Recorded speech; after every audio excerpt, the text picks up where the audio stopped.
I do find it really bizarre. This is, this is a lovely, nurse, a fairy tale. It's a lovely story that every child will know, every parent, every grandparent. It's a wonderful story. We know songs and so much of our, culture will, will have references back to Snow White and the Seven Dwarfs. And yet this actor is unhappy with it because it's telling the same story that has already been told.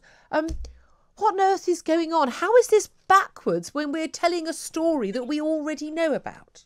Exactly. Well, this is the problem. I mean, we're finding now that all these old stories that have been around for so long and have meant so much to people are being reinterpreted in these very shallow, very narrow ways. And they're being bent to the whim of ideology. And it's a real pity because these stories are so deep and meaningful and there's so much more to them than these very crude interpretations.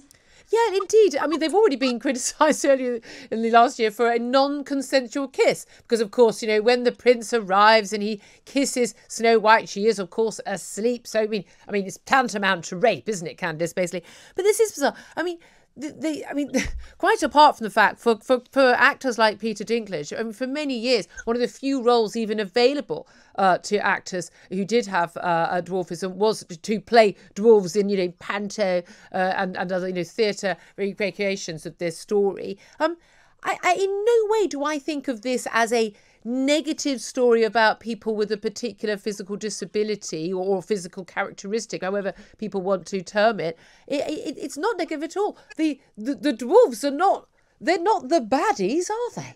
No, that's the thing. They're really positive. They are represented in such a good way. They're there to put Snow White back together and help her. I mean, even the kiss, that's got a deeper metaphorical meaning. I mean, I can't believe I'm having to say this, but it's true. It's like we've just lost sight of all these like wonderful values that we held for hundreds of years.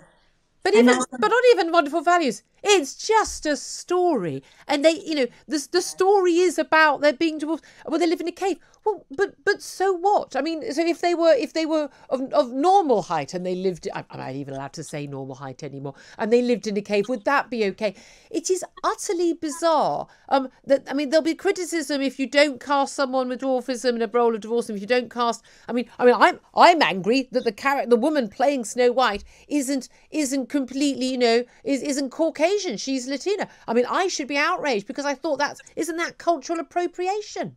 Well, exactly. But I can tell you now, if people of normal height were cast in the role of the dwarves, you would be accused of cultural appropriation in that sense. You can't win. You just can't win. And it's not about winning. These are not honest, I think, interpretations of these stories. I mean, this is just about controlling language, making the most ungenerous interpretation possible.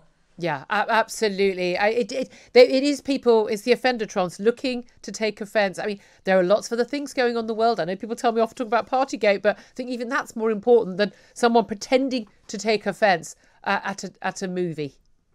Exactly. Candice, thank you for talking sense. Candice Holdsworth, journalist at Spiked Online. I mean, it's never going to end, this madness. I mean, really, Disney, please, please, please put two fingers up and say, shut up. You're talking nonsense.